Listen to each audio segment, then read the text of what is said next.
तो आज हम लोग नया चैप्टर अपना स्टार्ट कर रहे हैं, चैप्टर नंबर 7। तो चैप्टर नंबर 7 हमारा पी ब्लॉक एलिमेंट है। ऑलरेडी आपने फर्स्ट ईयर में पढ़ा हुआ है पी ब्लॉक एलिमेंट। तो P block element first year में जो आपने पढ़ा था, उस फर्स्ट ईयर में आपने 14 ग्रुप्स पढ़े थे। देखिए कैसे पीरियोडिक टेबल समझ लो, पूरी तरह की पीरियोडिक टेबल होती है यहाँ पर इस तरीके से है। देखिए आपने क्या क्या पढ़ लिया है। ये आपका एस ब्लॉक एलिमेंट है, ये आपका पी ब्लॉक एलिमेंट है, ये आपका डी ब्लॉक एलिमेंट है और ये आपका एफ ब्लॉक एलिमेंट है। ये आपने फर्स्ट ईयर में पढ़ रखा है पूरा का पूरा, ठीक। यहाँ पर 13 से लेके 18 तक लिखे हुए हैं ग्रुप्स। इसमें से आपने 13, 14 ये आपने फर्स्ट ईयर में पढ़ रखा है। 15, 16, 17, 18 ये आपको सेकेंड ईयर में पढ़ने थे। ये हमने आप पढ़ लिए। डी ब्लॉक एलिमेंट भी हमने सेकेंड ईयर में जो भी कंप्लीट हो गया और ये भी हमारा सेकेंड ईयर में जो भी कंप्लीट हो गया है। क्लियर हो गई बात आई थी। तो हमको यहाँ पर कौन कौन से पढ़ने हैं ग्रुप? 15वां ग्रुप पढ़ना है, 16वां पढ़ना है, 17वां पढ़ना है, 18वां पढ़ना है। चैप्टर स्टार्ट होने से पहले बता दें आपको कि इस चैप्टर के अंदर में नंबर ऑफ वैरायटीज कंफ्यूजन है। बहुत बड़ा चैप्टर है, सबसे ज्यादा अगर वो कंपटीशन की तैयारी करो सबसे ज्यादा इंपॉर्टेंट भी चैप्टर यही है। इसमें नेमिंग, इसमें रिएक्शंस तमाम सारी है, क्योंकि ऑक्सीडेशन स्टेट चेंज होता है तो तमाम सारी रिएक्शंस है, नंबर ऑफ वैरायटीज रिएक्शन है और कहीं कहीं पर उसका एक्सप्लेनेशन भी नहीं है एनसीईआरटी में। मैं भी मैक्सिमम चीजें कवर करने की कोशिश करूंगा, लेकिन जो प्रिपरेशन मेथड है या केमिकल प्रॉपर्टीज है वो मैं आपसे कहूंगा कि आप एनसीईआरटी को देखकर ही लिख लो, क्योंकि उसका कोई फायदा नहीं है बहुत ज्यादा समझाने का। जो चीज समझाने वाली है वो मैं अलग से समझा दूंगा कि हाँ ये ऐसा इसलिए हो रहा है। तो एक तो प्रिपरेशन केमिकल प्रॉपर्टी में आपको करके दिखाऊंगा कि आपको करना कैसे है, उसके बाद में आपको अपने नोट्स में उसको सही ढंग से लिखना होगा एनसीईआरटी को देख के, क्योंकि ये बहुत बड़ा चैप्टर है और अगर सब कुछ पढ़ाएंगे तो आई थिंक 1 महीना लग जाएगा। ये बहुत बड़ा चैप्टर है, ये इसके अंदर बहुत ज्यादा इंपॉर्टेंट चीजें हैं, तो इतना पॉसिबल नहीं है कि वो सारी चीजें कवर अप हो जाए इतने कम समय में। तो थोड़ा सा आप लोग भी देखिएगा इसको और फिर कहीं दिक्कत आती है तो हमें बताइएगा, हम उसको शॉर्ट आउट कर लेंगे। तो स्टार्ट करते हैं हम लोग अपना चैप्टर फटाफट। तो देखिए सबसे पहले हम लोग स्टार्ट करते हैं 15वां ग्रुप अपना 15 ग्रुप। तो पहले समझ लेते हैं पढ़ना कैसे है। सपोज है हमको 15 ग्रुप पढ़ना है, 15 ग्रुप पढ़ना है। तो 15 ग्रुप में कौन कौन है? नाइट्रोजन है, फास्फोरस है, आर्सेनिक है, एंटीमनी है और बिस्मुथ है। ये कौन सा पीरियड होगा? यहाँ पर पीरियड लिखा हुआ है 2 है, ये 3 पीरियड, ये 4th पीरियड, ये 5th पीरियड और 6th पीरियड। 7 वाले पीरियड का नाम नहीं लिखा है मैंने। अब इसमें आपको क्या क्या पढ़ना है? सबसे पहला पॉइंट जैसे हम लोग पढ़ रहे थे पहले इलेक्ट्रॉनिक कॉन्फ़िगरेशन पढ़ना है। दूसरा पॉइंट फिजिकल प्रॉपर्टीज पढ़नी है, सारी जितनी भी फिजिकल प्रॉपर्टीज है वो सारी पढ़नी है। और ज्यादा बहुत सारी फिजिकल प्रॉपर्टीज नहीं, जैसे इलेक्ट्रोपॉजिटिव, इलेक्ट्रोनेगेटिव, मेटालिक एटम्स और ये सारी चीजें पढ़नी है। तीसरा पॉइंट जो हमें पढ़ना है वो है इसकी केमिकल प्रॉपर्टी, यही लेंथ करेगा इसको। केमिकल प्रॉपर्टी पढ़नी है जो हम लोगों ने डी और एफ में बहुत ज्यादा नहीं पढ़ा था। और फोर्थ जो पढ़ना है जो भी डी और एफ में वो भी नहीं पढ़ा था हमने, वो हमको पढ़ना है यहाँ पर हर एक एलिमेंट के कंपाउंड और उनका प्रिपरेशन मेथड, हर एक एलिमेंट का। जैसे नाइट्रोजन है तो नाइट्रोजन के अंदर में क्या पढ़ना है? N2 पढ़ना है, NH3 पढ़ना है, HNO3 पढ़ना है, नाइट्रिक एसिड पढ़ना है, ये सारे कंपाउंड्स पढ़ने हैं। तो ये कंपाउंड की preparation method, compound preparation method है। और कंपाउंड प्रिपरेशन मेथड पढ़ने के बाद में इसी का पढ़ना है फिजिकल प्रॉपर्टी। फिजिकल प्रॉपर्टी बोले तो मतलब बॉइलिंग, मेल्टिंग, ये सब क्या है इसका? Physical property. और पढ़ना है केमिकल प्रॉपर्टीज आल्सो भी very too lengthy, chemical property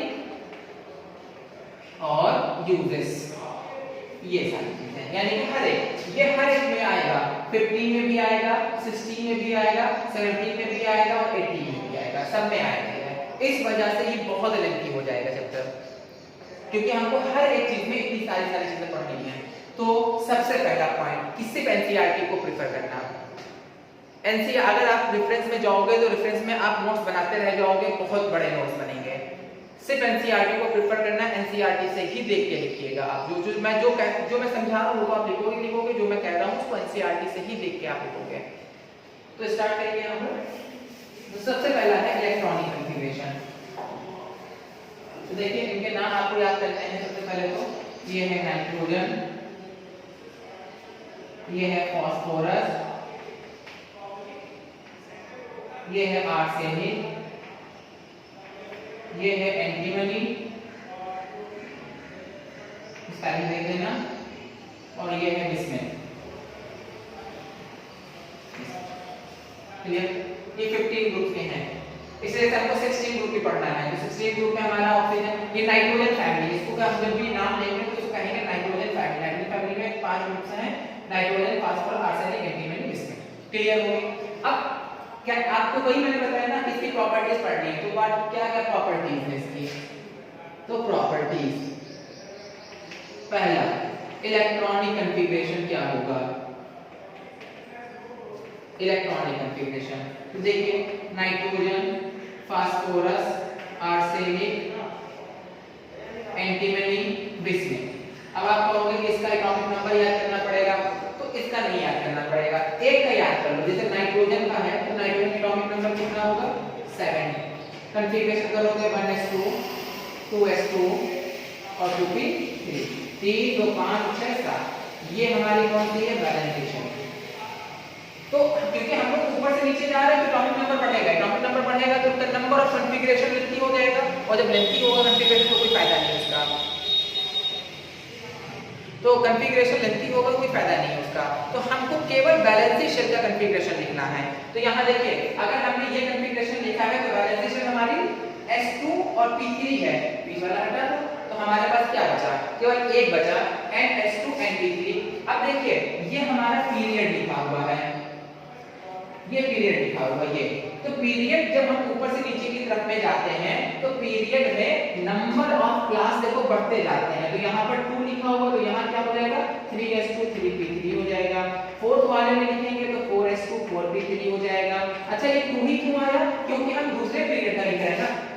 तो हमारा कॉन्फ़िगरेशन क्या हो जाएगा? 2s2 2p3 कॉन्फ़िगरेशन हो जाएगा। क्लियर हो गया? इस तरह से लिखेंगे। फास्फोरस का लिखेंगे तो 3s2 3p3 हो जाएगा। क्लियर? 3p3। अब एक चीज और ध्यान दीजिए, यहाँ पर ध्यान देने वाली बात यह है कि जब हम पीरियोडिक टेबल हम बनाते हैं तो ये पीरियोडिक टेबल हमारा इस तरीके से बना हुआ है। ये हमारा p ब्लॉक एलिमेंट है और ये आता है d ब्लॉक एलिमेंट के बाद में, और d ब्लॉक एलिमेंट आता है f ब्लॉक एलिमेंट के बाद में। इस बात का ध्यान दीजिएगा। तो देखिए जब f ब्लॉक एलिमेंट हम लोग पढ़ते हैं तो ये तो हमारा सेपरेट है, इससे कोई मतलब नहीं है। लेकिन p ब्लॉक एलिमेंट कहां पर आ रहा है? उसके बाद आ रहा है d के बाद क्या आ रहा है? पहले d है और फिर p है, और d से पहले कौन है? f है। देखिए d से पहले कौन है? f है।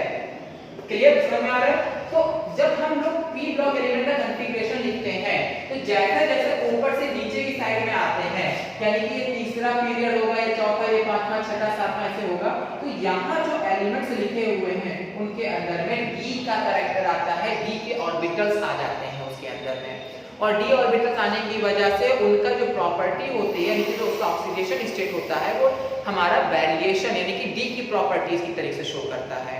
तो जो हम कॉन्फ़िगरेशन करेंगे ये तो हमारे ऊपर के हो गए, यहाँ साइड के हो गए, और डी वाले जो है ये जो 8 से ये है ये हमारा डी वाले साइड का है। तो इसका कॉन्फ़िगरेशन हमारा हो जाएगा कितना हो जाएगा? 3d10, ये 3 है ना, तो यहाँ हो जाएगा 4s2 और यहाँ पर हो जाएगा 4p3। क्लियर? इसी के जस्ट नीचे हमारा लिखा होगा एंटीमनी, जिसके बाद पीरियड टेबल देख ले, पीरियड टेबल में समझे उस चीज को, क्योंकि इसको रटा यार बहुत ही कठिन हो जाएगा, अगर आपका रटा तो पक्का गलत होगा।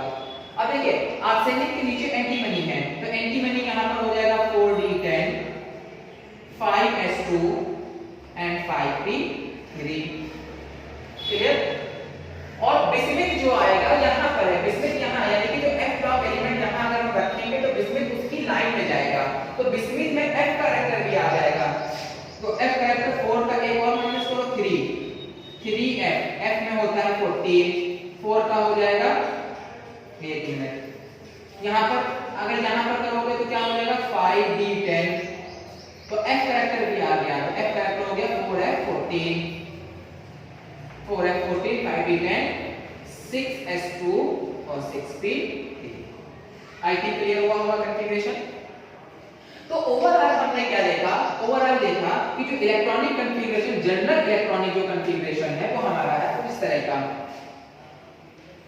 जनरल इलेक्ट्रॉनिक कॉन्फ़िगरेशन हमारा जो मिल रहा है वो मिल रहा है NS2 NP3, इस तरह का हमें मिल रहा है कॉन्फ़िगरेशन। ठीक है, NS2 के नंबर इसको पढ़ रहे हैं, देखो 2 3 4 5 और 6 यही तो नंबर बढ़ रहे हैं। बाकी नंबर ऑफ इलेक्ट्रॉन तो हमारा 2 है और इसमें 3 है, तो टोटल कितने होंगे 5। अगर इन दोनों को आपस में जोड़ दो तो कितने हो जाएंगे 5, यानी कि ये 15 ग्रुप्स का एलिमेंट होगा, यानी कि ये सारे के सारे 15 ग्रुप के एलिमेंट। क्लियर हो गए? तो इस तरह का कॉन्फ़िगरेशन करते हैं। तो आपको कॉन्फ़िगरेशन क्लियर हुआ होगा आई थिंक। क्लियर, एक बार आप फिर से देखोगे यहाँ पर, तो यहाँ हो जाएगा 2s2 2p3, यहाँ हो जाएगा 3s2 3p3। पीरियोडिक टेबल लेके बैठो, क्या समझ आएगा। आर्सेनिक का हो जाएगा 3d10 4s2 4p3, यहाँ पर हो जाएगा 4d10 5s2 5p3, और बिस्मिथ में हो जाएगा आपका 4f14 4 5 नहीं कितना हो जाएगा, हाँ ठीक है 5d10, एक माइनस करते चले जाओ बस, 5d10 और 6s2 6p3। अच्छा 6 5 4 3 2 ये किस बात को इंडिकेट कर रहे हैं, पीरियड को इंडिकेट कर रहे हैं। इस बात का भी ध्यान देना है। पीरियोडिक टेबल में जब आप कॉन्फ़िगरेशन लिख रहे होगे तो आपको इस चीज का ध्यान देना है कि जो उसका वैलेंसी सेल में s और p में इलेक्ट्रॉन भर रहा है वो उसके पीरियड के हिसाब से भरना चाहिए, यानी कि पीरियड को इंडिकेट करेगा। तो आई थिंक आप क्लियर हो गया होगा। इसकी दूसरी प्रॉपर्टी अब देखिए, इसकी दूसरी प्रॉपर्टी अगर हम देखेंगे तो सबसे पहला पॉइंट आता है साइज का।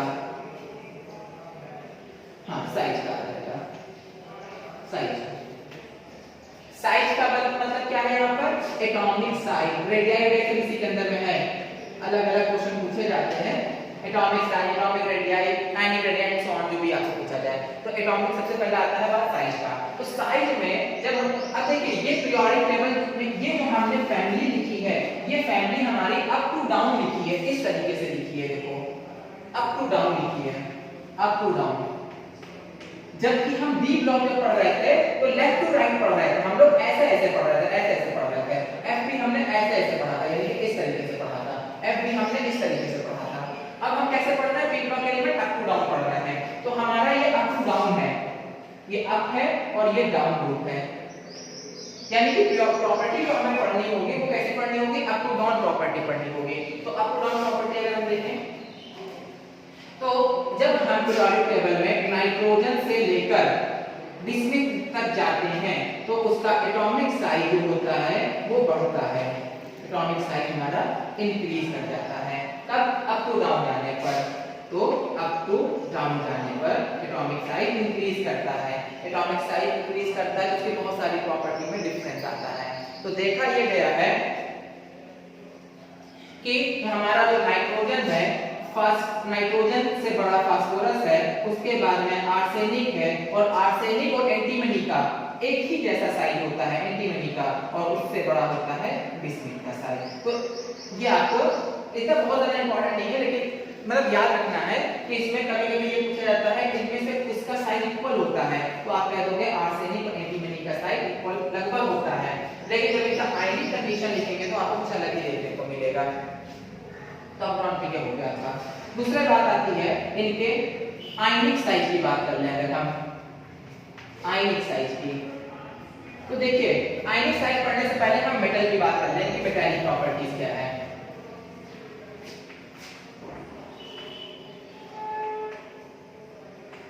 मेटालिक प्रॉपर्टी, तो देखिए यहाँ पर नाइट्रोजन, फास्फोरस, आर्सेनिक ऐसे लिखा हुआ है। देखिए ऐसे लिखा हुआ है यहाँ पर nitrogen, phosphorus, arsenic, antimony, bismuth ऐसे लिखा हुआ है। अब देखिए ये जो दो हैं, ये हमारे होते हैं नॉन मेटल। ये जो दो होते हैं ये होते हैं मेटलॉइड्स।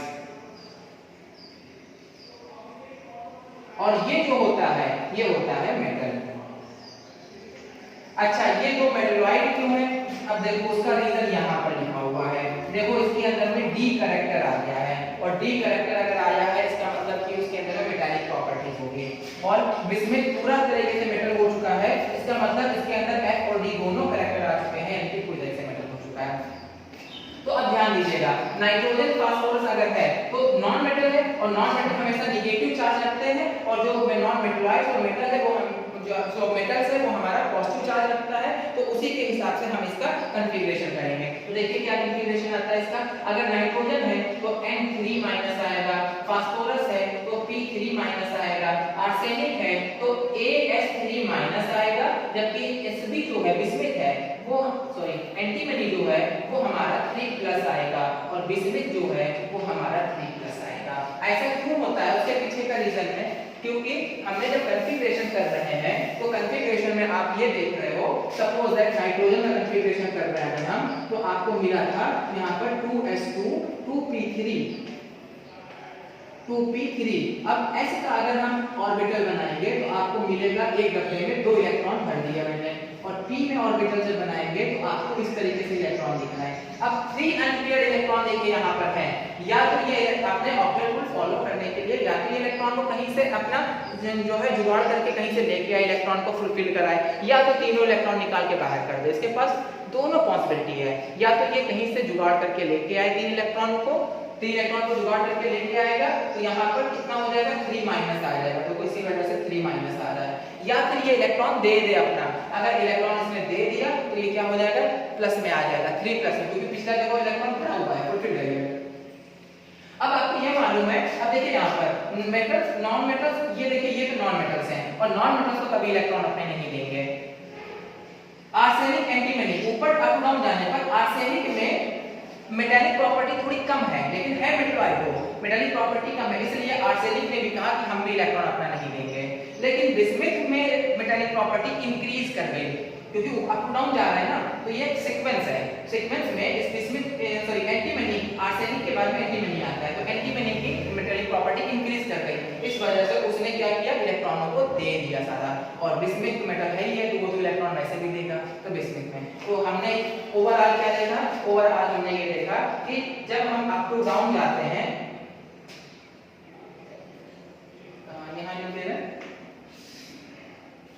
इस जगह पे लिख रहे हैं, जब हम अप टू डाउन जाते हैं नाइट्रोजन से बिस्मिथ की तरफ में जाते हैं अप टू डाउन, तो मेटालिक कैरेक्टर क्या होता है यहाँ पर, मेटालिक कैरेक्टर इंक्रीज कर जाता है। कहां पर, अप टू डाउन जाने पर। और उनका साइज क्या होता है, अगर साइज इंक्रीज कर जाएगा तो आप ये कहोगे इनका साइज होता है कुछ इस तरीके से। साइज जो होता है N3-, उससे बड़ा होता है नाइट्रोजन में फास्फोरस आता है, उसके बाद 3-, उसके बाद आर्सेनिक आता है, आर्सेनिक 3-, और आर्सेनिक के बराबर ही आता है बिस्मिथ, आर्सेनिक एंटीमनी आता है, एंटीमनी 3+, इन दोनों का साइज इक्वल होता है, और बिस्मिथ इसके बाद आता है, तो Bi। क्लियर हो गया बात? तो दो प्रॉपर्टी आपने देख ली, तीसरी प्रॉपर्टी मैं यहां लिख रहा हूं, एक बार देख लो आप भी। नेक्स्ट प्रॉपर्टी है, जितनी प्रॉपर्टीज में इस वीडियो में हो सकेगी वो कंप्लीट हो गई, नहीं तो हम लोग नेक्स्ट वीडियो में वो कर जाएंगे फिर। तो एक प्रॉपर्टी और देख लीजिए, और दूसरी वो प्रॉपर्टी है डेंसिटी। डेंसिटी सभी जानते हैं, ऑलरेडी मैंने पढ़ाया है, तो डेंसिटी के साथ में ही आप यहाँ पर जोड़ low melting and boiling point, ये दोनों एक ही चीज है, दोनों एक से। अब देखिए आपको मालूम है ऊपर से नीचे जाने पर मेटालिक प्रॉपर्टी इंक्रीज कर रही है, तो डेंसिटी इंक्रीज कर जाएगी, क्योंकि मेटालिक प्रॉपर्टी इंक्रीज कर रही है। तो यहाँ पर कुछ भी ज्यादा समझने वाला तो है नहीं, क्योंकि आपने ऑलरेडी यहाँ दो जगह से समझ रखे हो। तो नाइट्रोजन से लेके अगर हम बिस्मिथ तक जाएंगे तो उनकी डेंसिटी इंक्रीज कर जाएगी, मेल्टिंग पॉइंट इंक्रीज कर जाएगा, तो बॉइलिंग पॉइंट भी इंक्रीज कर जाएगा। कहां पर? अप टू डाउन जाने पर। क्लियर? इस तरीके से हम लोग इसको देखेंगे। तो यहाँ पर इंक्रीज कर जाएगी, रीजन उससे सिंपल है क्योंकि उसका मेटालिक कैरेक्टर इंक्रीज कर रहा है और मेटालिक कैरेक्टर इंक्रीज करेगा तो सीधी सी बात है उसमें मेटालिक कैरेक्टर्स आएंगे और कैरेक्टर्स आएंगे तो उनका मेल्टिंग पॉइंट हाई होगा और वो और ज्यादा भारी होते चले जाएंगे। जब भारी होने का दूसरा कारण ये भी है कि साइज बड़ा हो रहा है, number of electron, proton, neutron, mass सब कुछ बढ़ रहा है। न्यूक्लियर पावर बढ़ रहा होगा तो मास बढ़ रहा है, प्रोटॉन बढ़ रहे हैं, क्योंकि मास आपको मालूम ही है कि atomic mass is equal proton plus neutron होता है, तो वो भी बढ़ेंगे। और जब बढ़ेंगे, हाँ, और जब वो बढ़ेंगे तो उससे क्या होगा कि हमारा उसका मास बढ़ेगा तो डेंसिटी अपने आप बढ़ जाएगी। तो डेंसिटी बढ़ेगी, मेल्टिंग पॉइंट बढ़ेगा, बॉइलिंग पॉइंट बढ़ेगा, सब कुछ अप टू डाउन जाने पर बढ़ेगा। रीजन सिंपल है कि उसका मेटालिक कैरेक्टर इंक्रीज कर जाएगा, जो हमने आपने देखा है। बस याद रखना कि कौन कौन यहाँ पर ये नॉन मेटल्स हैं, ये मेटलॉइड्स हैं और ये हमारा मेटल है। इस बात को बस ध्यान रखिएगा। तो फिर हम लोग अब इस आगे की जो नेक्स्ट प्रॉपर्टी है वो हम लोग आगे मूव करेंगे नेक्स्ट वीडियो में।